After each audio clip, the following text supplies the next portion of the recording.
Olá, meu nome é André Andriolo. Hoje é a nossa reunião de número 26, dia 9 de setembro de 2024. Vamos falar mais um pouquinho sobre o Antigo Testamento com a visão espírita. Vamos falar dos livros de Tobias e Judite hoje. Como sempre, o nosso estudo vai ser feito à luz da doutrina espírita, codificada por Kardec. Não tem nenhuma intenção de estabelecer controvérsia teológica ou interpretativa quanto à religião. Por favor, não vamos brigar de jeito nenhum. Nossos objetivos de hoje são: vamos descrever o livro de Judite, escrever o livro de Tobias, e vamos interpretar o que acontece ali com a visão espírita. Tá? O livro de Judite, ele é um livro que tem um monte de contradição histórica e geográfica. Então, entre os padres, né, da Igreja Católica, muitos falam que esse livro é um livro de ficção, por causa dessas contradições. E diz que o autor colocou essas contradições ali de propósito, para dizer que é um livro de ficção. Mas nem por isso não é um livro importante, não é um livro inspirado, não é uma história que não deveria ser lida, estudada pelo povo judeu. Esse livro ele não está na Bíblia protestante. Quando teve a reforma de Lutero resolveu tirar esses outros livros da lista. E na Bíblia dos judeus ortodoxos, está na Bíblia dos judeus comum, não está, que só está na Bíblia Septuaginta, né? Na Bíblia que foi em grego. E só que, mesmo não estando na Bíblia, os judeus, segundo a gente estudou aqui, eu estudei aqui, também analisam esse livro. Tá? Então, quais são as contradições? O relato é situado no tempo de Nabucodonosor, que reinou sobre os assírios em Nínive. Só que Nínive só foi destruída pelo pai dele. Então, como eles colocam Nabucodonosor reinando, então, estando em Nínive, não pode, porque não bate, porque Nínive já tinha sido destruída pelo pai dele. Então, essa é uma coisa muito, muito forte ali, muito evidente. E o retorno do exílio no tempo de Ciro é representado como coisa que já se realizou. A gente viu lá que Ciro vem depois de Nabucodonosor. Né? Nabucodonosor é derrotado por Ciro. Então, já também não bate. E os nomes Holofernes e Bagoas são nomes persas, mas tem alusões claras a certos costumes gregos. Então, esse livro deve ter sido escrito na época da invasão grega.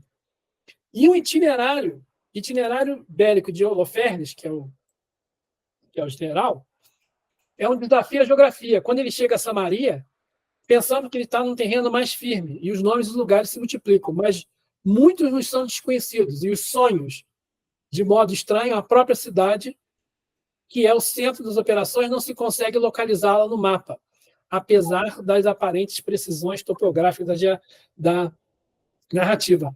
Então, parece, né, esse em vez de sonhos, soa de modo estranho. É um erro de digitação aí. A própria cidade, que é o centro de operações, não existe. Ninguém consegue achar ela, e o pessoal que estuda isso procura ali no relevo um lugar onde poderia ter sido a cidade. E não acham a cidade ali. Tá? Bom, então, isso é para mostrar que, tanto na Bíblia de Jerusalém como na Bíblia do Peregrino, na introdução, eles falam que esse livro não é um livro histórico. Ele é um livro de ficção, por causa disso aí. Qual é a história em geral ali? O livro conta a história de uma viúva que sai de uma cidade sitiada, se dirige ao acampamento do exército inimigo e, com a sua beleza, envolve o comandante Holofernes, que fica bêbado durante o banquete, e ela leva ele para a tenda e corta a cabeça dele. Né?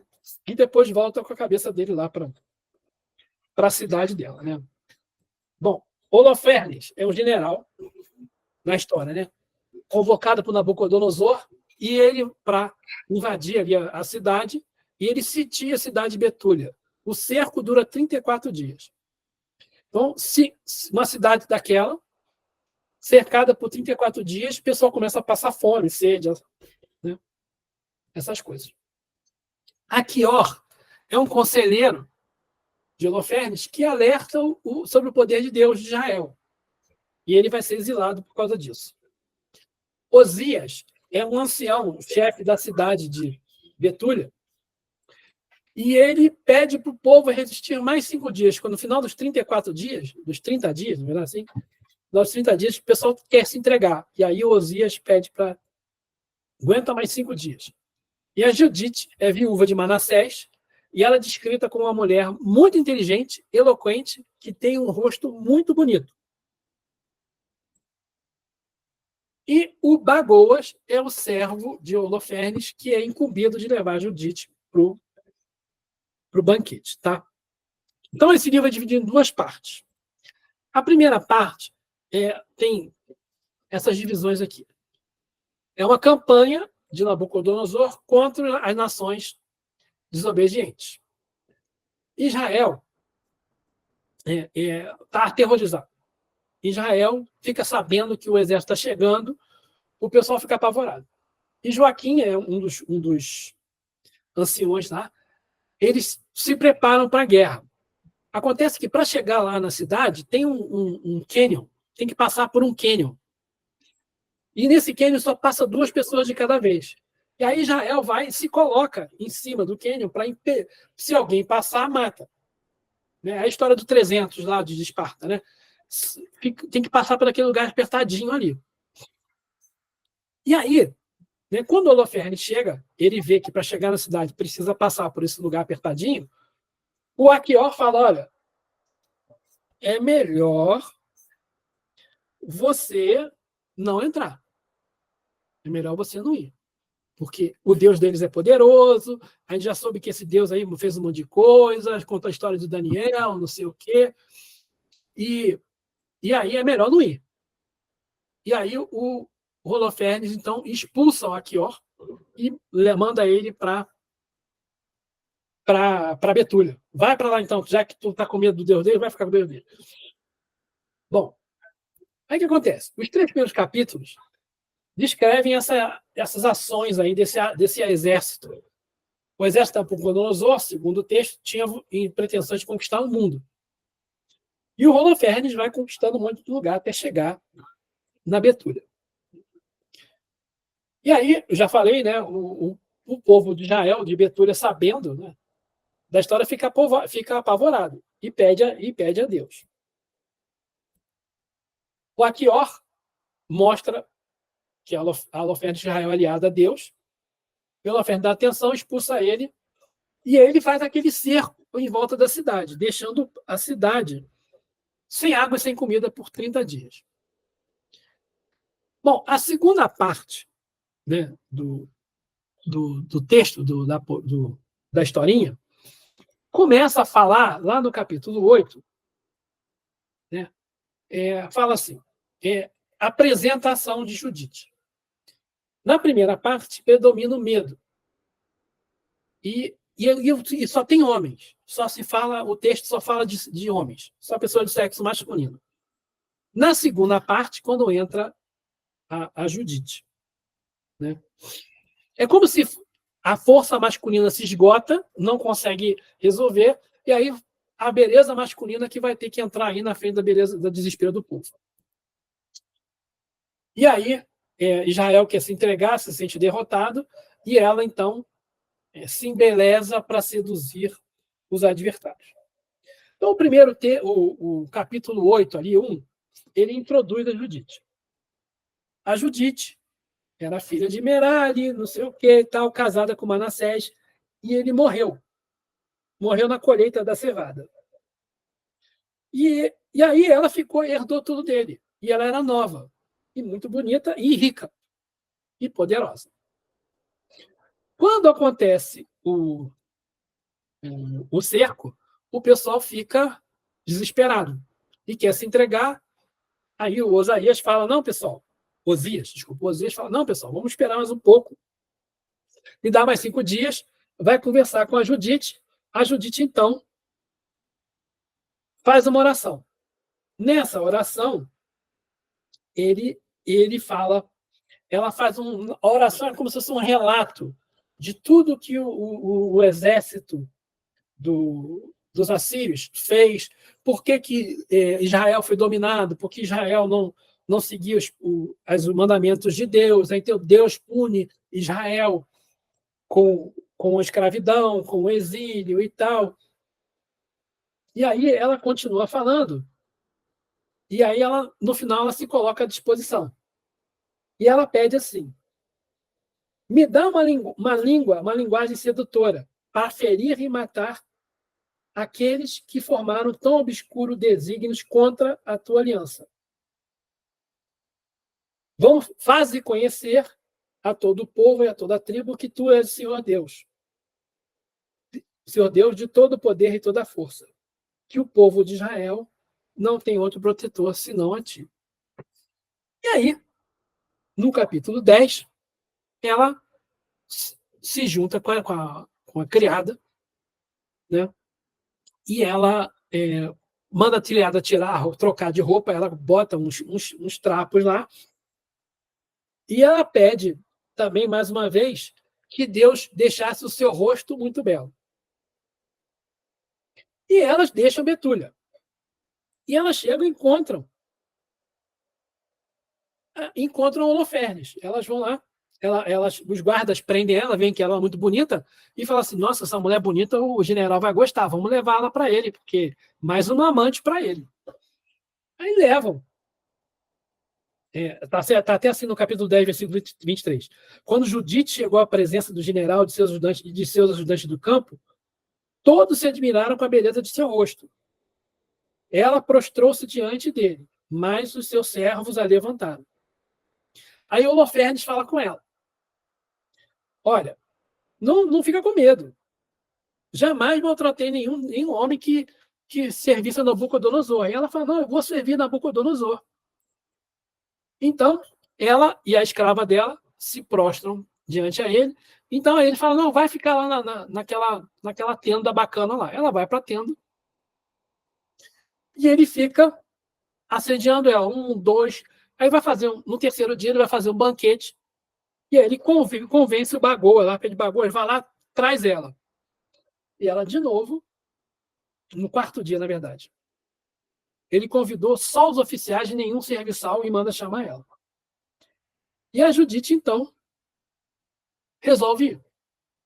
Ela vai e fica lá, conversa com ele, dá bebida para ele fica bêbado. E ela bebe também, mas não fica bêbado. E aí ela convence ele: ó, a festa acabou, vamos lá para a tenda. E aí o Holofernes vai com ela. Chega lá, a serva dela está lá com ela, ele dorme e elas cortam a cabeça dele. Botam num saco, né? Botam no saco, e aí essa pintura aí de Trofine Bigot, de 1900, entre 1500, foi pintada entre 1539 e 1650. Esse pintor aí era conhecido como mestre da luz e das velas, retratando Judite e Holofernes. Isso aí está no Museu de Arte Walters. Né? Mostra ela e a serva cortando o pescoço, né? Cortando a cabeça do Holofernes. Bom, aí, né, as duas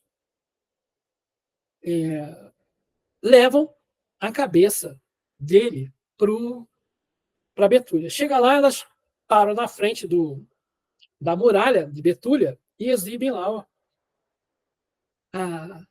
a cabeça do cara. E ela é recebida como heroína. Né? E ela é recebida como heroína. Aqui mais uma pintura, mostrando o retorno, né, da Judite, com a espada na mão, um galinho de árvore do outro lado e a serva carregando a cabeça do Holofernes lá numa bacia na cabeça dela. Isso é têmpera madeira de Sandro Botticelli. Está lá em Florença, 1467. Linda pintura. O Botticelli, ele era muito conhecido por esse pescoço aqui, esse pescoço dele aqui. Tem a Virgem de Botticelli também tem esse pescoço comprido, torto aqui. né, formando um arco, né, com a corda aqui e a flecha. Né? Esse é um gênio. Fala, Raquel. Raquel quer falar? Acho que não. Bom, e aí, né, quando ela chega lá, ela é recebida como heroína, e o exército de Holofernes não sabe. Pô, passa a noite, passa o dia, e o pessoal, pô, o chefe está se divertindo lá com a Judite. Aí demora muito, eles vão lá olhar. Quando manda os servos lá, manda, vai lá ver se eles precisam de alguma coisa. Quando chega lá, encontra o corpo do cara decapitado. Enquanto isso, a Judite planeja com o povo o que eles têm que fazer. Não, vamos atacar eles de volta e vamos acabar com eles. E aí, né, o povo louva a Deus e vai atrás, ataca o pessoal, né, ataca o exército. Eles ficam morrendo de medo, porque viram que morreu o chefe, desorganizados, eles fogem e os israelitas, então, ocupam ali o acampamento do exército e pegam tudo para eles, saqueiam tudo. E dão para Judite tudo que era do general. Todas as riquezas do general ficam para Judite. E a Judite, então, volta e ela, depois que ela fica velha, né? Quando ela morre, deixa eu ver, ela não se casa e ela dá liberdade à serva e reparte todos os seus bens entre os parentes de Manassés. Né, e o da sua família também. E até hoje o texto termina assim: não houve mais quem inquietasse os israelitas nos dias de Judite, nem por muito tempo depois da sua morte.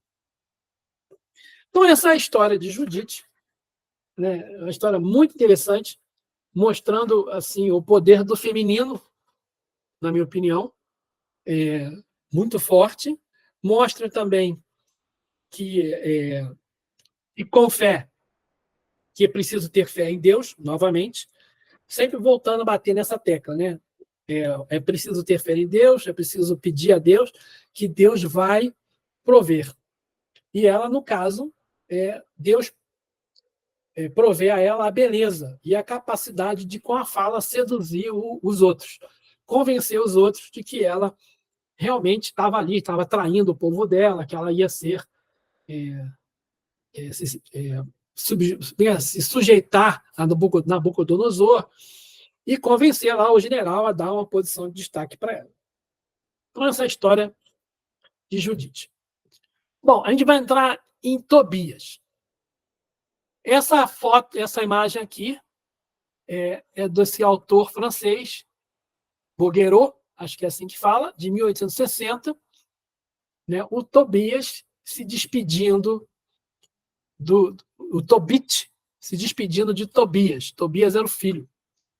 A mãe chorando ali atrás, uma coisa muito cotidiana, né? A mãe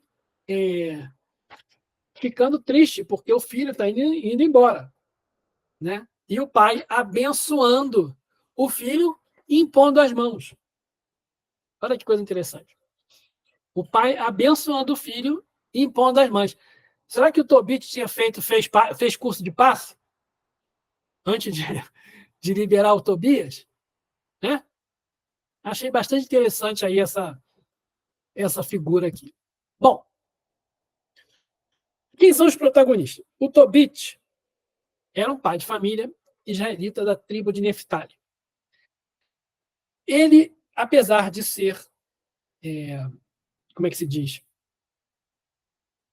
Ele foi deportado para Nínive durante o reinado de Salmanassar. E ele tinha uma posição de influência com o rei.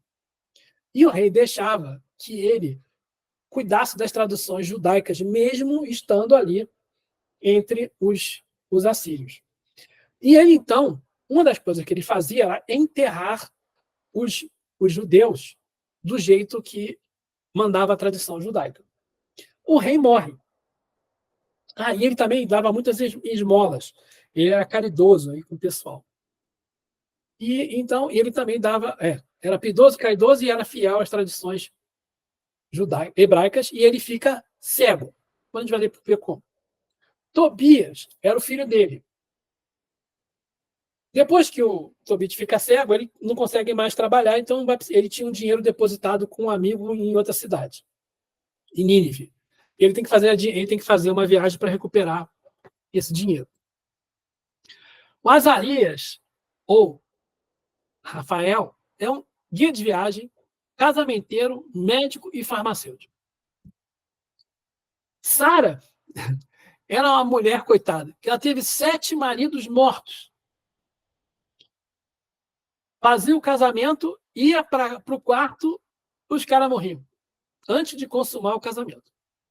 7 vezes. Os caras não queriam casar com ela. E Raguel era o pai de Sara, que estava com medo que outro próximo noivo morresse. Essa história é muito legal. O livro tem 14 capítulos e ele é dividido aí em 3 sessões. Um prólogo, a situação em Nínive e Ecbatana.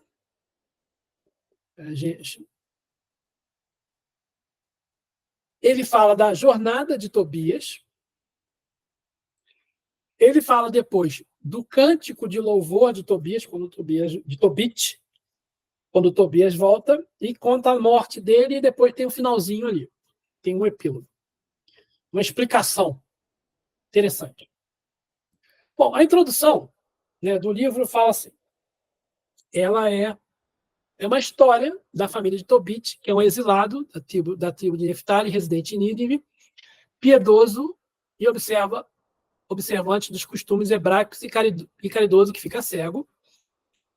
Seu parente Raguel, em Ebacna, tem uma filha, Sara, que viu morrer sucessivamente 7 noivos, mortos na noite do casamento pelo demônio Asmodeu. Essas histórias são contadas de maneira paralela. Né? Conta um pedacinho de um e depois um pedacinho do outro. Tá?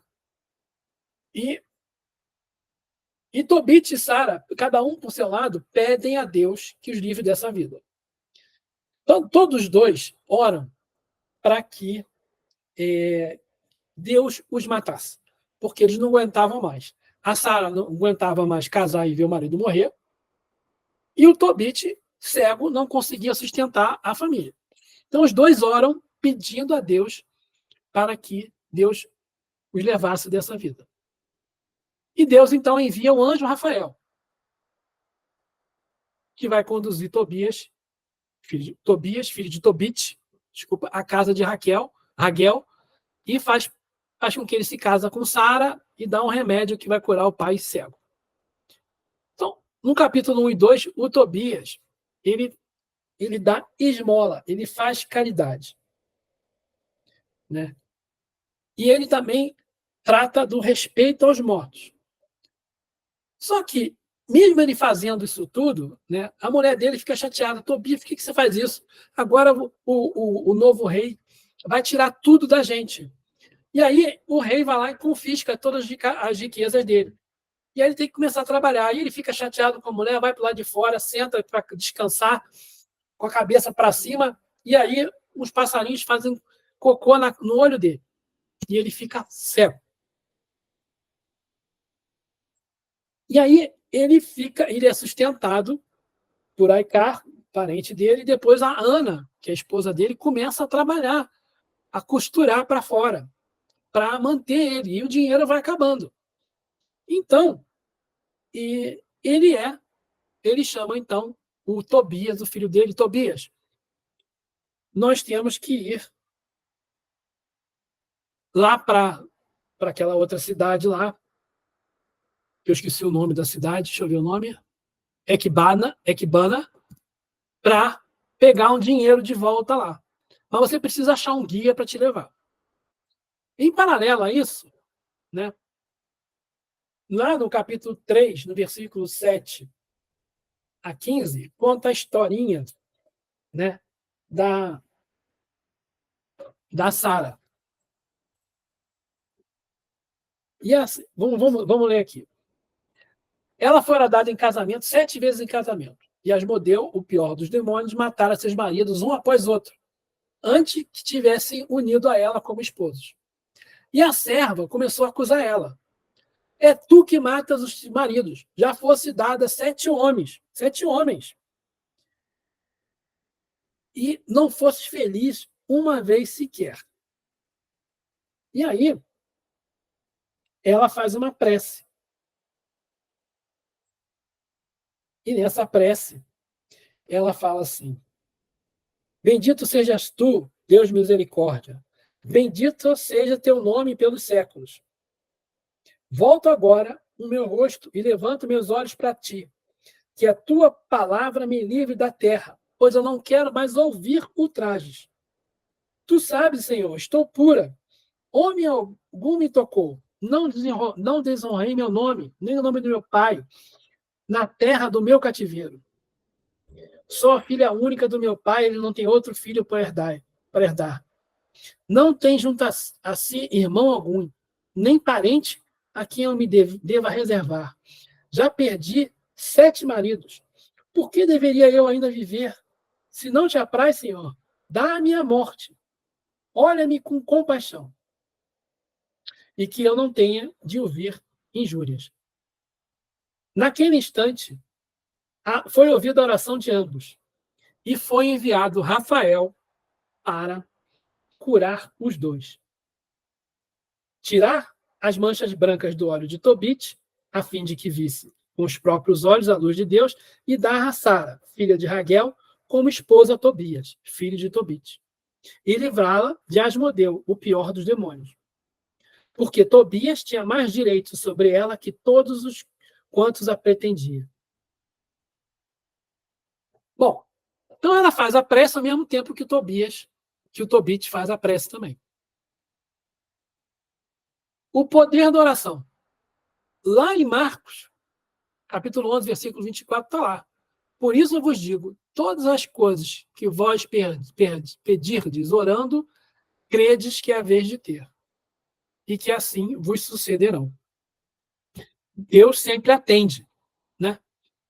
Sempre responde. Pode ser que a resposta dele não seja a que a gente quer, mas sempre responde. Bom, no capítulo 5, então, o Tobit fala para o Tobias: Olha, meu filho, procura um homem de confiança para teu companheiro de viagem, e lhe pagaremos pelo seu trabalho até a tua volta. Vai e recupera esse dinheiro junto a Gabael. Tobias saiu em busca de alguém que conhecesse o caminho, que fosse com ele a Média, na outra cidade lá, Ebacna. Ao sair, encontrou Rafael, o anjo, de pé diante dele, mas não sabia que era um anjo de Deus. Disse-lhe, pois, de onde és, jovem? Respondeu Rafael. Sou um dos filhos de Israel, teus irmãos, vim procurar trabalho. Perguntou-lhe Tobias, conhece o caminho de Média? Sim, respondeu ele. Então, convenientemente, ele sai da casa dele, encontra o anjo Rafael lá, não sabe o nome dele ainda. Bom, não sabe o nome dele ainda. Aí quando ele entra na casa do Tobit, né? O Tobit fala com ele. Meu filho Tobias quer remédio. Pode ir com eles e servir-te de guias? De guia, eu te darei o salário, irmão. Posso ir com certeza, pois conheço detalhadamente todos os caminhos. Fui frequentes vezes a média. E blá, blá, blá, blá. Aí o Tobit pergunta, irmão, de que família, de que tribos tu é? Respondeu o anjo. Que importa a minha tribo? Tobit insistiu. Gostaria de saber com segurança de quem és filho e qual é o teu nome. Respondeu-lhe o anjo. Sou Azarias, filho do grande Ananias, e um dos teus irmãos. Aí o Tobit fala, bem-vindo, irmão. Não me leves a mal, meu desejo de conhecer com certeza o nome da tua família. Acontece que tu é parente meu e pertence a uma família honesta e honrada. Conheci Ananias e Natã, 2 filhos do grande Seméias. Então, o anjo Rafael se identificou como Azazias. E aí eles foram lá para a Média. Chegou lá num certo ponto, o Tobias desceu para lavar os pés.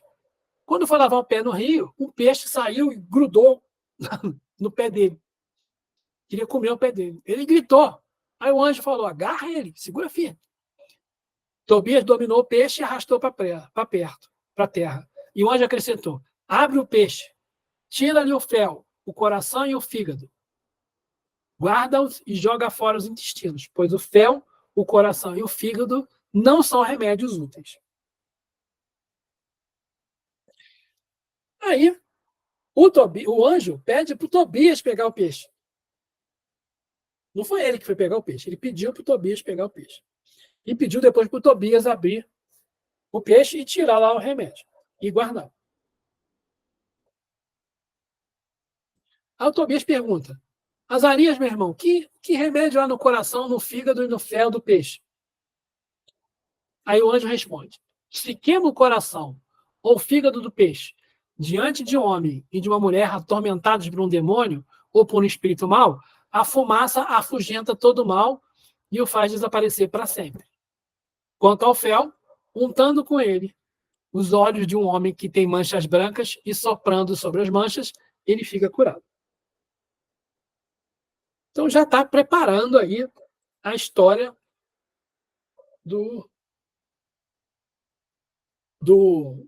da cura lá deles. Quando eles chegam lá em Ecbatana, o Tobias fala assim: Azarias, me leva direto lá para casa do nosso irmão Raguel. Então o Rafael fala assim: olha, Tobias, é melhor você ficar hospedado na casa de Raguel, pai de Sara. Você tem direito a se casar com ela e herdar todos os bens do Raguel. Mas o Tobias conhecia a história de Sara e fala: estou com medo de morrer. Já morreram 7. Vou casar com ela. Aí o Tobias fala: olha, se tu casar com ela, depois tu faz o que eu te falei. Queima o coração, o fígado do peixe de noite, e aí faz uma oração que vai livrar ali o demônio. Coloca no defumador, e isso aí vai fazer a fuga do demônio. Quando eles chegam lá na casa de Raguel, eles são muito bem recebidos. Né? E aí o Raguel ouve Tobias conversando com o Rafael sobre a intenção de pedir a filha dele em casamento. E aí ele fica: bom, tem que casar minha filha mesmo. Pede que ele come, bebe e fala: não, o teu direito está assegurado. E aí o Raguel fala: olha, mas tem essa história aí, que já morreu um monte de gente. Eu também falo: não tem problema não. Vamos casar assim mesmo. E aí, né, lá no capítulo 8, é firmado o contrato de casamento. E aí, quando eles vão para o quarto, depois que eles casam, eles vão para o quarto para dormir. Antes de dormir, eles vão rezar, e aí o Tobias lembra das instruções do anjo, do Azarias. E aí ele vai lá, queima, ele faz oração e queima. Né? E aí essa pintura aqui do Jan Steen, em 1660, A Noite de Núpcias de Tobias e Sara. Uma coisa interessante, eu esqueci de falar. Logo no início, tá vendo o cachorrinho aqui no som? Logo no início, quando eles saem lá da casa de Tobit, a Bíblia fala: eles saíram e o cachorro foi junto. O cachorro foi junto. Então, tá andando o Tobias, o Azarias, o Rafael, e o cachorro, andando juntos. Quando vão para a noite de núpcias, o cachorrinho está lá. Né? O Ian Stier falou: o cachorrinho não sumiu. Porque quando eles voltam, o cachorrinho volta também. Então tem um cachorrinho. É uma coisa muito cotidiana. E aqui está representado o Tobias e a Sara, né? Sara, o nome dela, né? Isso. Rezando, queimando aqui o fogo, e o anjo matando o demônio. E aqui os querubins abençoando o leito de núpcias dele. Mas uma coisa engraçada é que quando eles entram, o Raguel não conta para ninguém que a filha casou, não. Aí falou assim, olha, pessoal, chamou os criados da casa, vou ler aqui o texto. O Raguel chamou, levantou, depois que eles foram para o quarto, ele levanta e manda os criados cavar um túmulo. Aí depois dizia consigo, não aconteça que tenha morrido e nos tornemos objeto de escárnio e zombaria. Quando acabaram de cavar o túmulo, Raguel voltou para casa e chamou a mulher e disse, manda a criada entrar no quarto e ver se Tobias está vivo, porque se ele morreu, a gente enterra ele e ninguém sabe de nada. É, malandrão. Né? Só que, quando entra, o Tobias está vivo, e aí, né, eles se casam. Aí a Raquel, então, o Raguel, agradece a Deus e pede que Tobias fique na sua casa por 14 dias, até que ele pudesse seguir para a casa de seus pais. Porque ele precisava de 14 dias para juntar todos os bens, para vender tudo que ele tinha, porque ele tinha que dar metade para o Tobias. O Tobias ia voltar para casa. E o Tobias ainda tinha que pegar o dinheiro lá com o outro, que estava depositado. O Tobias, pô, minha mãe deve estar preocupada, minha mãe e meu pai. E pede para o anjo ir na frente. Azarias, vai na frente e prepara lá meus pais dizendo que eu estou vivo. Aí, quando termina os 14 dias, o Tobias pede para que o Raguel o deixe voltar para a casa dos seus pais. Tobias volta para casa com os bens que recebera, né? que tinha recebido. Desculpa, eu falei que o anjo vinha na frente, não foi não. Eles voltaram juntos. Quando chegaram lá perto, é que ele pede para o anjo ir na frente. Né? E aí o Rafael chega e fala, olha, teu filho está vivo, está chegando aí. Quando o pai do Tobit chega perto, o Rafael fala para o Tobias, prepara aí o fel para passar no olho do teu pai.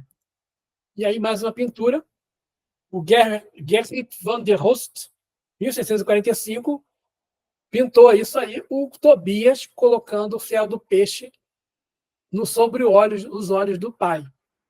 Então, Tobias prepara e o anjo só está olhando.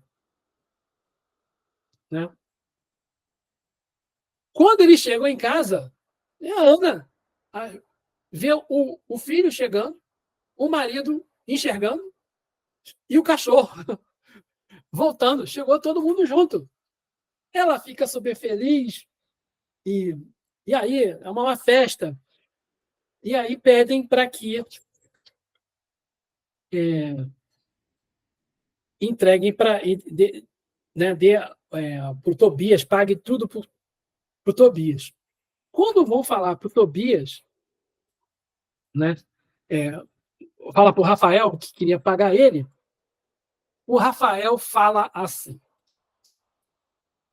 não precisa, boa coisa, isso está no capítulo 12, no versículo 8 em diante.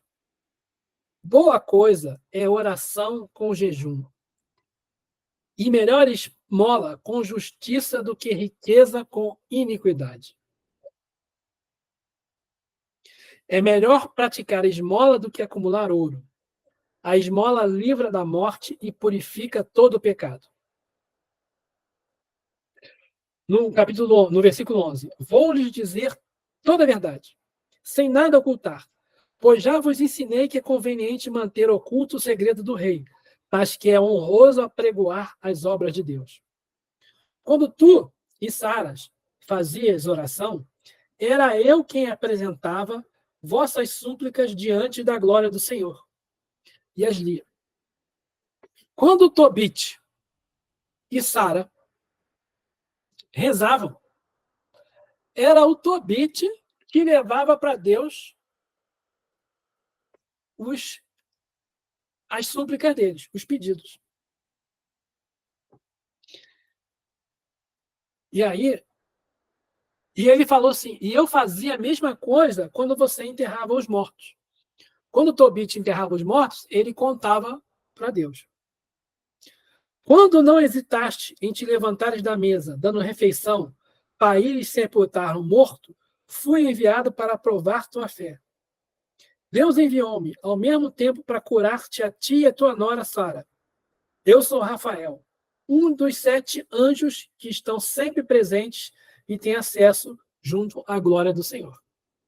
7. Número 7 parece da hora. Ficaram cheios de espanto e caíram com a face na terra, com grande temor. Mas ele lhes disse: não tenhas medo. A paz esteja convosco. Bendizei Deus para sempre. Se estive convosco, não foi por pura benevolência minha para convosco, mas por vontade de Deus. A ele deveis de bendizer todos os dias. A ele deveis cantar. Olha que coisa interessante. Pareceu-vos que eu comia, mas foi só a aparência. E agora, bendizei ao Senhor sobre a terra e das graças a Deus. Vou voltar para aquele que me enviou.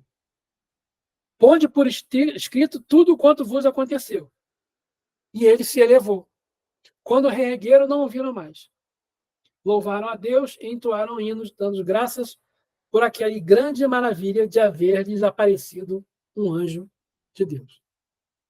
Então, o anjo Rafael ficou andando na terra com eles semanas. Mas vocês notaram que ele não pegou o peixe, ele não fez o incenso, né? Não tacou fogo, não foi ele que preparou, pediu para o Tobias fazer. Ele não pediu, ele não fez o fel, não foi ele que passou o fel no olho do pai. Bom, vamos lá da história, vamos lá. Das duas histórias. Prece. Tanto Judite como Tobias. Caridade. Né? O Tobias fala de caridade no início e a Judite faz caridade lá no final. Todos os dois usam a prece como instrumento e a caridade acontece no final. Respeito aos mortos. Né? O Tobit fazia, né? Ele tinha esse respeito aos mortos. Já a Judite não toca nesse assunto. Mas na história de Tobias é muito forte essa história do respeito, que tem que enterrar direito, que tem que cuidar e tal. Honestidade. Né? Ali mostra a honestidade de Sara, de Tobit, de Tobias, de Rafael, né? De Raguel, apesar dele de querer esconder lá, mas ele conta, antes de tu casar, tu tem que saber. Já morreram 7. A Judite, que também foi honesta, né? Não se corrompeu, continuou pura, né?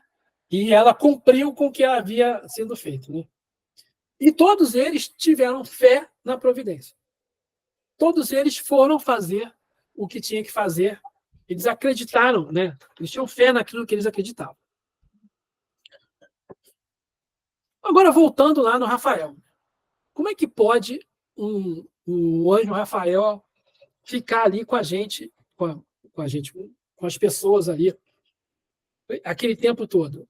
Esse fenômeno dos anjos já aparece lá na história lá em Abraão, Sodoma e Gomorra, né, quando na destruição de Sodoma, os 2 anjos vão lá buscar o irmão do Abraão.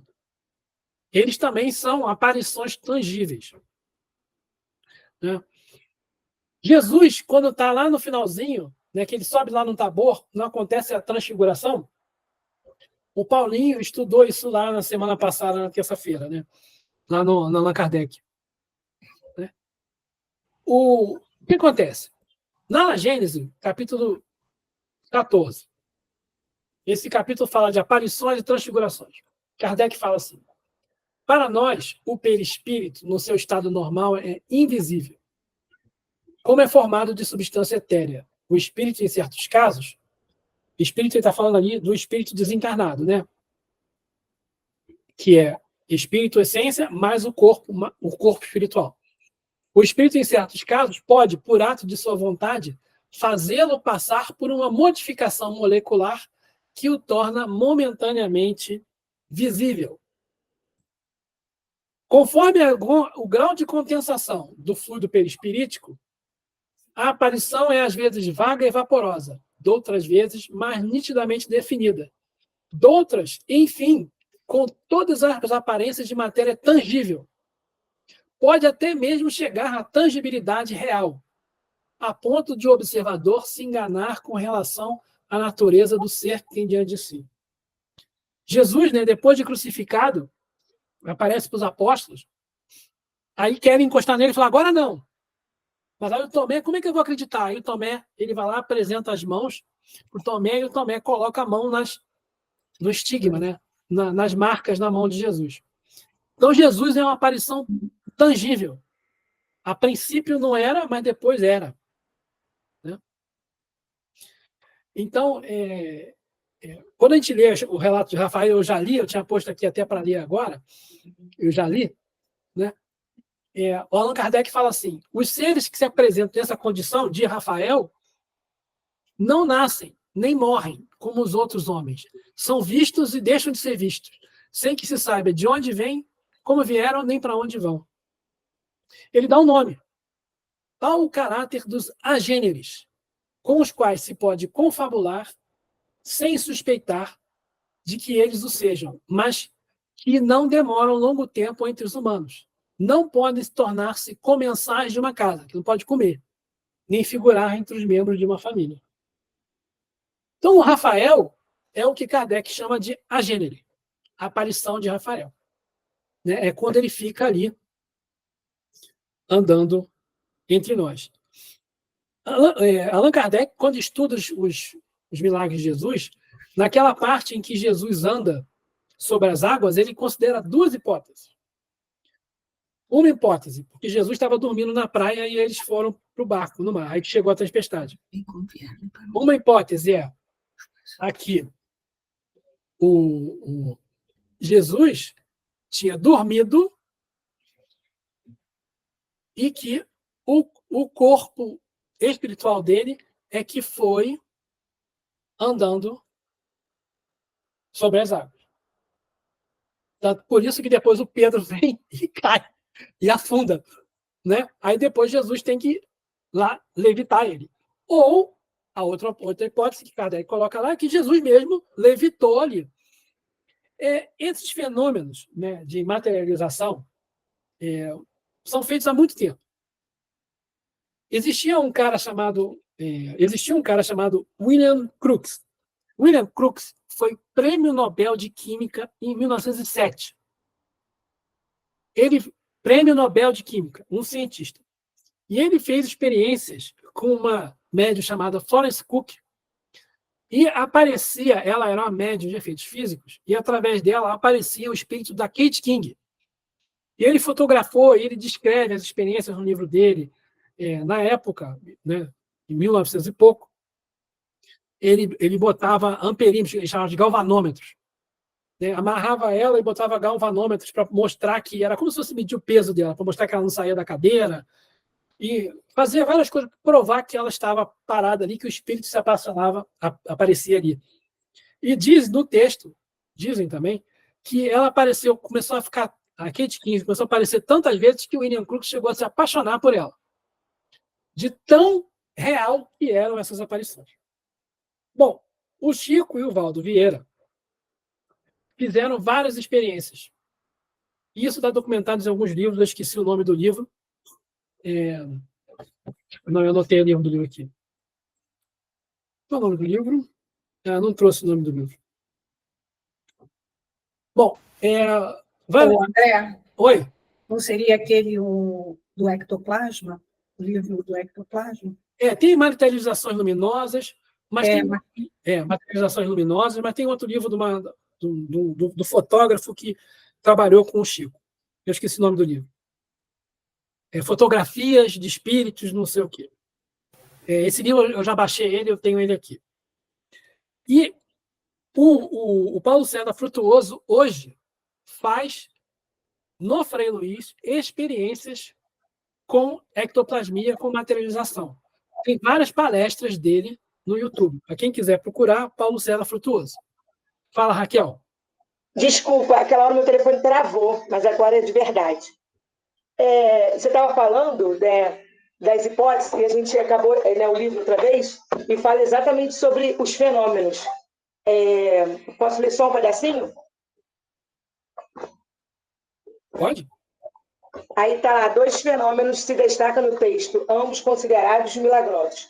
Jesus caminhar sobre as águas e acalmar o vento. Em relação ao primeiro, pode-se pensar em 2 hipóteses. Jesus andou em espírito sobre as águas enquanto seu corpo dormia, fora do barco, no local onde fora orar. Jesus levitou sobre as águas. Acalmar ventos e tempestades não representam dificuldades para o mestre, que tinha controle sobre os elementos materiais e espirituais do planeta que governa. Aí eu acho que a gente chegou assim, no estudo, se eu não me engano, a Cláudia pode dizer, não sei se Paulo estava, que a gente chegou a isso, que Jesus ele estava dormindo no barco e conseguiu... não foi você falou a palavra e eu me perdi agora. Desdobrado. Ele se O desdobrou. espírito dele saiu. de Ele não dentro do estava no barco. barco, não. Jesus não estava no barco, não. Jesus estava no... Não, mas tem um pedaço que fala que ele estava no barco. Ah, é? Então eu estou maluco. Mas tudo bem. Mas assim, de qualquer maneira, eu quero mostrar para vocês mais alguma coisa? Não. Isso aqui são fotos desse livro que eu esqueci o nome, daqui a pouco eu me lembro. Esse livro é do médium de efeitos físicos, não tenho certeza se é o Peixotinho, mas parece que sim. Ele ficava dentro de uma gaiola. Aqui, esse cara em pé aqui é o Valdo Vieira. O Chico Xavier está presente aqui nessa coisa, nessa experiência. E aqui é o fotógrafo, um dos fotógrafos que documentaram a coisa. Da boca do médium, o médium está amarrado. Ele está amarrado.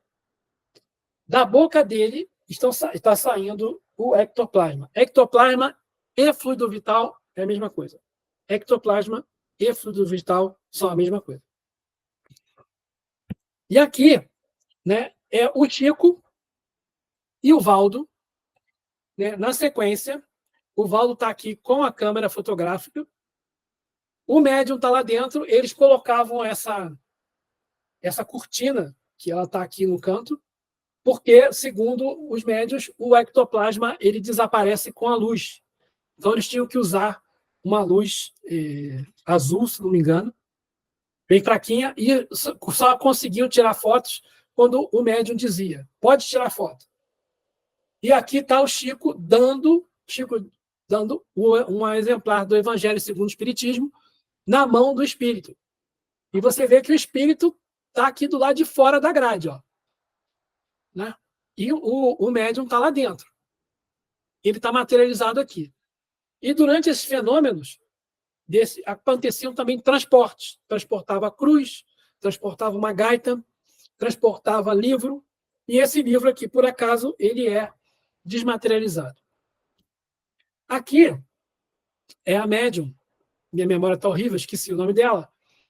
Também dá para ver que ela está amarrada nos pés, nas mãos, algemada, dentro da gaiola, e aqui do lado de fora tem 2 baldes, um balde com parafina líquida, quente, e um balde com água.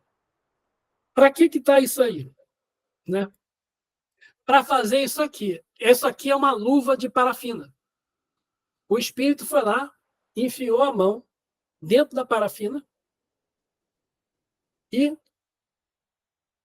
enfiou na água, aí vira uma luva. Aí ele desmaterializa, sobra só a luva. Isso é impossível de fazer se não desmaterializar. Como é que você vai tirar a mão daí de dentro sem quebrar a parafina? É uma luva de parafina. Então, vários exemplos de luvas de parafina feitas em reuniões de materialização. E ali, aqui em cima, é uma flor, né? Uma rosa, não sei que flor é essa. Não é rosa. Uma flor também moldada em parafina. Né? Para nos exemplos nos estudos. Aqui é o Chico e aquela médium que estava amarrada com o espírito materializado entre eles. Outra coisa que também, quando a gente estuda isso, se estudar mais a fundo, a gente vai ver que existem vários detalhes. Isso aqui tudo aqui em volta tem filó. Eles usavam filó, porque era preciso muito ectoplasma para materializar isso aqui tudo. Então, eles usavam filó para completar a imagem. Por isso que aparece, segundo até o Frutuoso fala disso nas palestras dele, será que a imagem, né, que o pessoal tem no folclore do fantasma com lençol não vem daí? Né? Então usavam o filó, que é uma matéria bem fina e leve, né, para ajudar ali a compor o corpo. Aqui, de novo, outra foto, aqui original, toda carcomida, Valdo, Chico, o médium, com o ectoplasma saindo dele e o espírito aqui atrás, materializado. Existem muitos estudos, o Paulo César Frutuoso, eu já falei, faz estudos até hoje, publicou vários livros. Ele fala muito, isso é feito no Frei Luís. Lá no Frei Luís tem uma casinha, lá no meio da floresta, longe pra caramba, aos sábados de manhã, quando vai ter reunião de materialização, eles começam às 5 da manhã. Às vezes eles dormem lá no Frei Luís. Eles precisam ficar um tempão sem comer a carne vermelha, nem frango, só pode comer peixe, se quiser, e comida leve. Os médiuns de materialização são médiuns muito, ele fala, muito tímidos, são médiuns muito especiais que têm, no seu duplo etérico, ele chama de tela búdica, termo que ele usa, uma interface muito fina entre o corpo espiritual dele e o plano espiritual. Então, esses médiuns de efeitos físicos, eles sentem os espíritos. O espírito pode chegar a dar um chute, uma cutucada neles. Aí que ele fala assim, eu como médico não posso ser, porque ele é médico cirurgião, eu não posso ser médium de efeitos físicos. Imagina, eu estou lá costurando alguém, cortando alguém e alguém me dá um chute. Então, ele fala que os médiuns que trabalham nisso, as pessoas que trabalham nesse assunto, têm uma preparação especial, muita coisa tem que ser feita. Quem quiser se aprofundar nisso, Paulo César Frutuoso trabalha nisso aí hoje. Aqui. O Fotógrafo dos Espíritos, do Nedir Mendes Rocha, o nome do livro. Fotógrafo dos Espíritos. Que era o livro que eu estava tentando lembrar. Tá bom? Semana que vem eu não vou estar aqui, eu vou fazer a palestra no GBEM. Então, no dia 23, a gente volta. Eu queria falar sobre Jó. Tudo bem?